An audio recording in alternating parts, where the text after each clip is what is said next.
I got a lot of bars. Look. Got the music bumping and the homies in the backseat. Man, we so turned. What's up, world? It's your boy again, himself, the Iron Man, Joe Powell, okay? Back with another episode of Iron Man Fit TV.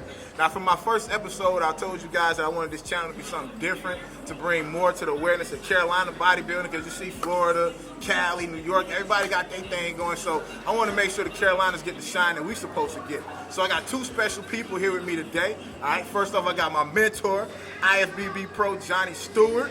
What's up? Yeah, the man that puts on the best show in the world every year, the Charlotte Cup, which is my first show as well, too. And the second person we got over here is my brother from another mother, Darron Hollywood Glenn, Ifbb Pro. What up? Yay, yay. And if you ever in the Gastonia area, you better go by his gym, all right? That's what's up. Now, the first question I'm going to throw out there, I'm going to throw this one at Hollywood, all right? Now, Wood, I can speak from this as well, too, and I'm going to go second after you share a story or something. But just give everybody out there a little something of how much Johnny means to you and everything Johnny's helped you with, Joe, as far as your bodybuilding career. Yeah, so everybody knows Johnny Stewart to me is probably the best friend, the father, the one that you can call on. You want to fight him, you love him, you hate him at the same time. But Johnny to me is the one that I got my work ethics from. Like when I first met Johnny, I've never seen a man who can handle his own personal life and raise his kids at the same time of handling professional business.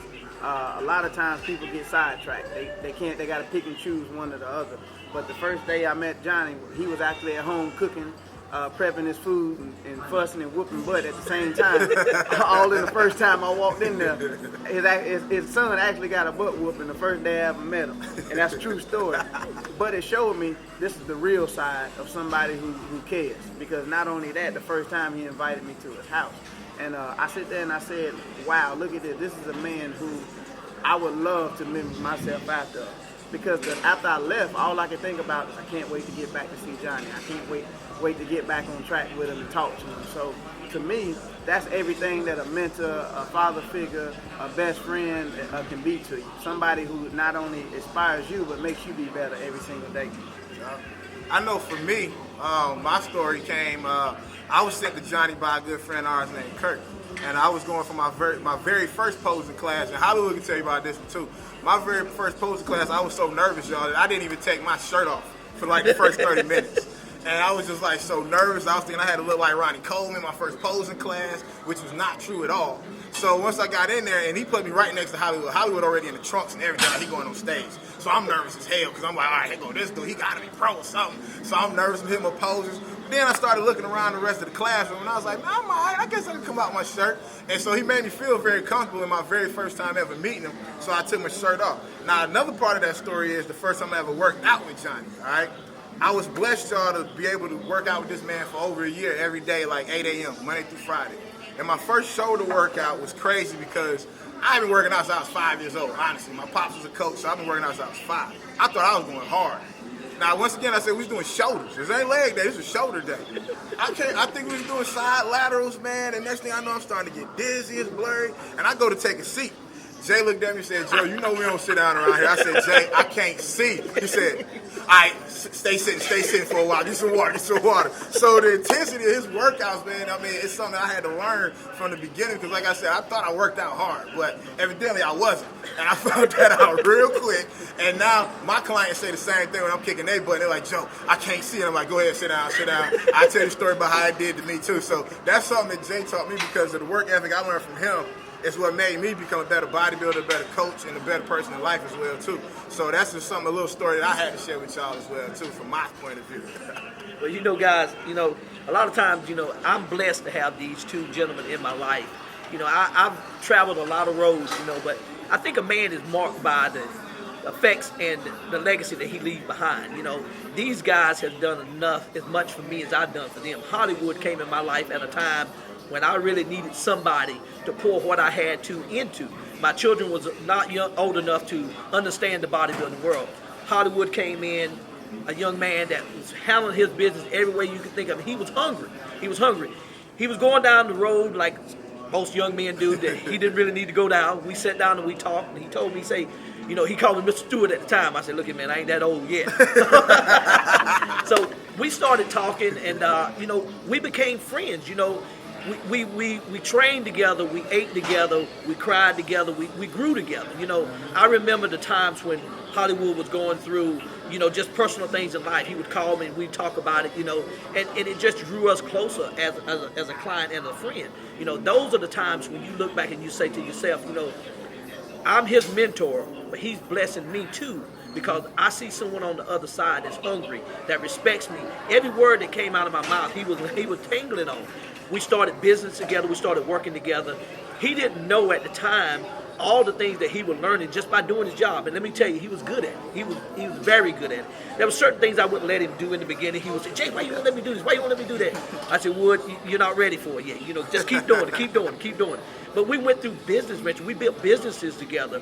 He was always a vital part of my business. Where when I couldn't be there, I didn't worry about it, because Hollywood was doing his thing. We would always report to each other what we had going on. Stewart Fitness would not be where it is today if it wasn't for Darron Hollywood Glenn. He's a vital part of my success because of his drive to be the best. And he saw something in me other than a bald head that he said, hey, I want to mimic, you know. And I've never claimed to be perfect. You understand what I'm saying? I'm a man that had challenges through his life and still having challenges. But I saw a young man that wanted to learn. He wanted to say, hey, I want to be better. And I say, hey, all I can give you is what I have inside. And when I was talking to him and we were training, I seen him grow from an eager young man to a very promising and great man. And I mean, he's enriched my life so much. I've seen his family grow. I was there at his wedding. I mean, again, this is one of those fairy tale stories. And then to see him with his business, open his business, flourishing, you know. And I think about the times, I remember he used to call me and say, Jay, I don't know how you done it. I don't know how you did it. And I would always tell him in the back, every time he would finish, I say, Wood, you've been trained for this. You've been trained for this. And I know he told me, he said, man, I hang up the phone. I said, man, what are you talking about? But then he'd come back the next week and they said, you know, Jay, you're right. This man is going to make a great impact in this world. He already has in the bodybuilding world, but in his community now, he's growing to be a figure that people are beginning to recognize and respect even more than just bodybuilding itself. Now, switching it to Joe, let me tell you, I always called him my little big brother. Joe is a man that is like a fountain. He's a big obstacle of a man, but he has a heart as big as his arms are. He came to me, he was just raw. When I tell you Joe was raw, he was raw. I'm trying to tell you, look here, pull your pants up, twist your hat back. But the one thing that he had more than the rawness was desire. This man was hungry. He wasn't just hungry just to be on the stage. He was hungry for success. He told me one day, he said, and he probably don't even remember this, he said, Jay, he said, man, I just want to make sure that when I leave this earth, people know I was here. Now, let me tell you something. That's powerful. Because, you know, there's a lot of people that live and die on this earth. No one ever know they were here. I always tell, and I always told Joe, make a difference.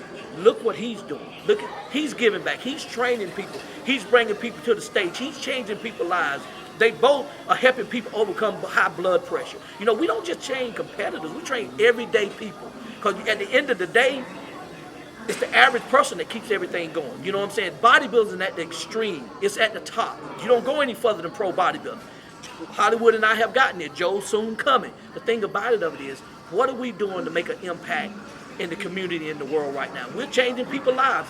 These guys have enriched me, and I'm so blessed to see what I had to pour into them that they are beginning to now use it and pour it into other people. I mean, that's what you call a legacy. And hey, listen, I'm telling you right now, ride or die.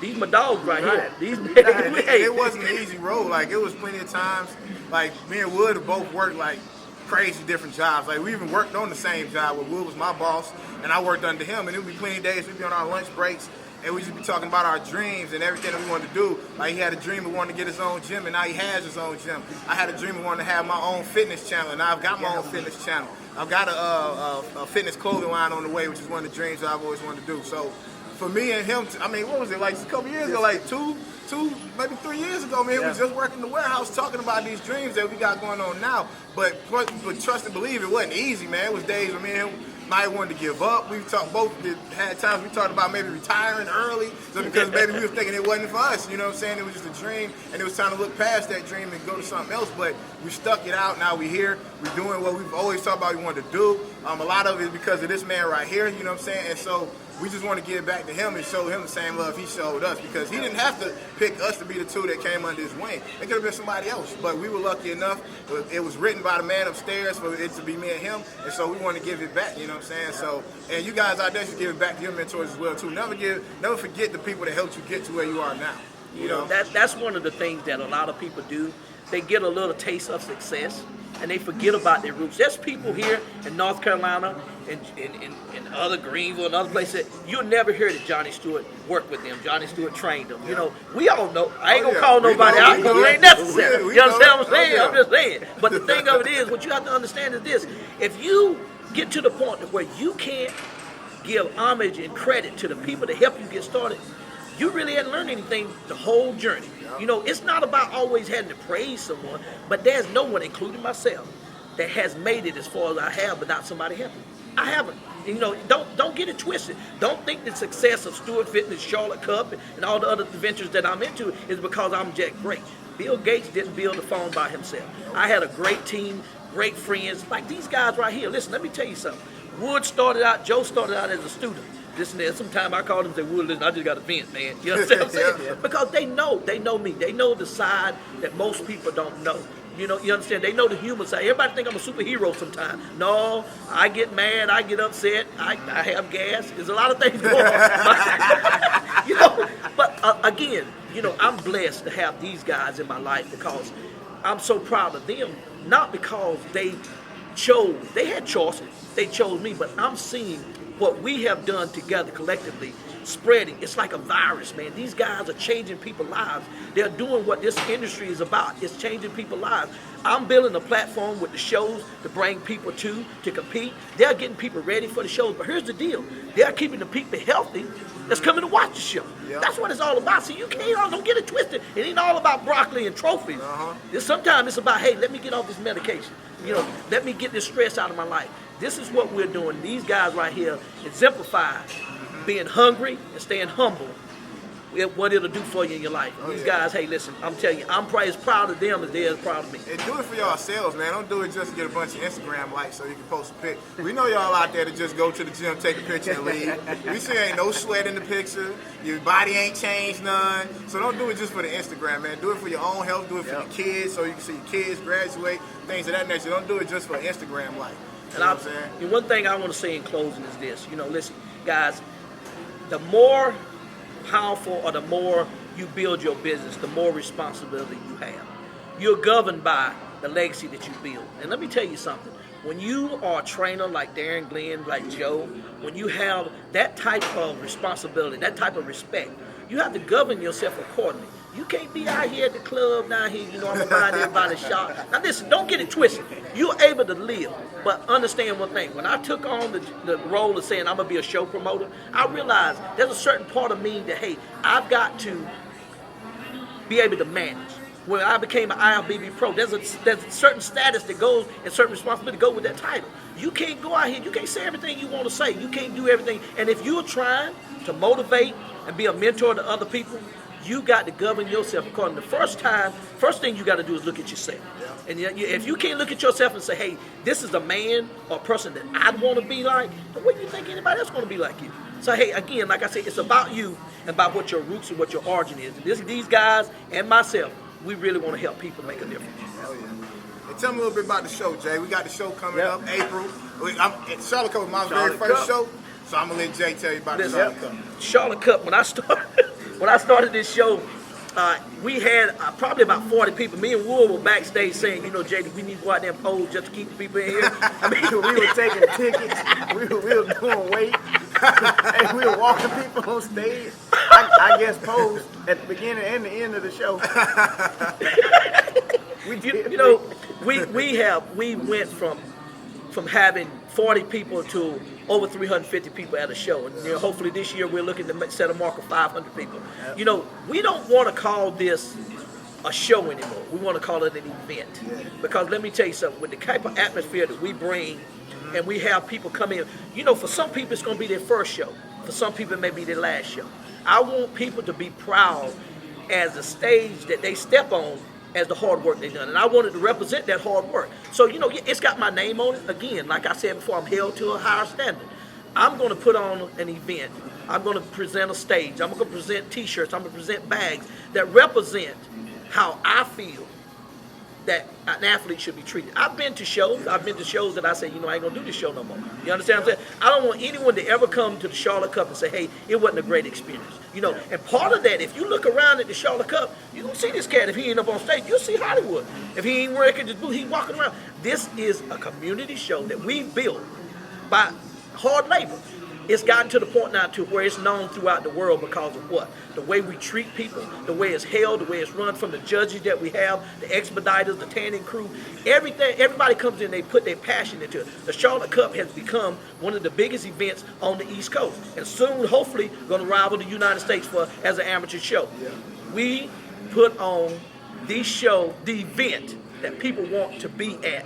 We got vendors that's asking for space because they know the people are going to be there. And again, like I said before, it's not to toot my horn, it's not to toot these guys' horn, but again, we built this from the ground up, and we would not be here if it wasn't for the people supporting us. So you know, word of mouth, make or break it. If you ain't got a show that's hitting, people gonna talk about you. So my thing of it is, when you come to the Charlotte Cup, when you step in the convention center, and you step and you see that stage, you see that backdrop, you see there's a theme behind it. Oh, yeah. This year's man against machine. And the Bible speaks of man as humans. So whatever your battle is, whether it's blood pressure, depression, bad marriage, bad relationship, whatever it may be, this is the day for you to get up and defeat whatever you're up against. Yep. Nothing better than the Charlotte Cup, April the 15th. Be there. I'm telling you. Oh, yeah. And it's one of the best shows. And I'm not saying it just because of my mentor, because he's sitting right here. Honestly, from my heart. And I've been in the sport for going on about 10 years now. It's definitely one of the best shows in America, period. Not just amateur, not just pro. Because I've been to pro shows now, I've been to national shows, and I've been to regional shows. It's definitely, hands down, the best regional show damn near in America, period. Because nobody in America builds a stage like Jay builds a stage, all right? And even some national show stages don't look as good as the Charlotte Cup stage, where you got two big screens on the side of the stage. You got a theme on the background. He brings, like, the top pro guest posts. You got Dexter Jackson coming this year, man. Dex! Jeremy. Dex! You know what I'm saying? And for you ladies, we got Jeremy coming. I know for me, like, when I first got into the sport, when I hadn't even met Jay yet, the only person I knew was Dex. So I watched Dex videos all the time on YouTube. So for me, I know it's going to be a big moment for me just to meet Dex again and maybe even get a chance to interview him. So, like I told y'all, the Charlotte Cup is big. And I've been to pro shows that don't have the two big screens on the side of the stage. He's done pro shows that doesn't have the big screens on the side of the stage. So I'm telling you, when I say the Charlotte Cup is one of the best shows I've ever been to, I'm not just tooting his horn or just saying it because he's my mentor. That's the honest to God's truth, you know what I'm saying? So come out. You see it right here, April 15th. We're going to make sure we run a full commercial on IronMan Fit TV as well, too. So come out, be a part of it. If you're not on stage, come out and root somebody on, because I guarantee there's going to be somebody on that stage you probably know. One thing I want to say in closing, you know, Joe touched on it. You know, the guest posters we have, we got two Mr. Olympians, and we got Darron, which has been on the Olympia stage himself. You know, these guys are personal friends of mine. When I reached out to them, you know, of course, you're going to hear Dexter tell you that he beat me, you know, back in 1889. he spanked that, but, you know, be honest, being beat by Mr. Olympia ain't a bad thing. My stock went up, you know what I mean? Jeremy, Jeremy's Mr. Olympia, physique. That's eye candy. That's eye candy for the good. You understand what I'm saying? Darron, we've got people who wouldn't want to come out and meet Dexter Jackson, Jeremy, and Darron Charles. You know, this is for the audience that's coming out. The people up on stage are going to entertain you, but I want the people in the audience to be entertained also. I want them to learn about the history of bodybuilding. Dexter's been around for a long time and still winning. Jeremy is setting new standards for physique. This is stuff that I want to pour back in. Then we have Lonnie Teeper, the world famous MC. He's MC'd the Olympia. He's MC'd the Honor. He's probably the most sought after MC in the world. He knows bodybuilding left and right. He's been my friend for over 25 years. You're going to hear a lot of comedy, a lot of history at the Charlotte Cup. So you really want to be there because, hey, it's just like a family reunion. Yep. We got everybody coming. We just switching out the fried chicken for Talal. That's right, come on. Baby. That's right. Now, before we get out of here, y'all, I want to let Wood go ahead and give a plug for your gym. So if people that haven't heard of it or don't know where it's at, he about to tell you the address and everything. Yo, so in Gastonia, North Carolina, Hollywood Fit. You can Google it or whatever, however you want to pull it up. It's 4491 Posterity, Posterity Court, Suite 3 in Gastonia, North Carolina, 28056. Come out. We have a good time. Nothing but the hottest music playing. We get down. If you don't want to train, don't come. If you want to get in the best shape of your life, we want to see you there. One of the best gyms in the East Coast, baby. I'm telling you. One of the best coaches on the That's East right, Coast. for These sure. guys making a difference. For sure. Thank you. All right. Iron Man himself. Peace out. I'm the lieutenant. Make y'all wait a minute. Put my city on the map. Charlotte represented. Come and play this record. I ain't talking about Guinness. And if I hurt your feelings, sorry I am no dentist. Look, this is the premise. Mix it up like I'm a chemist.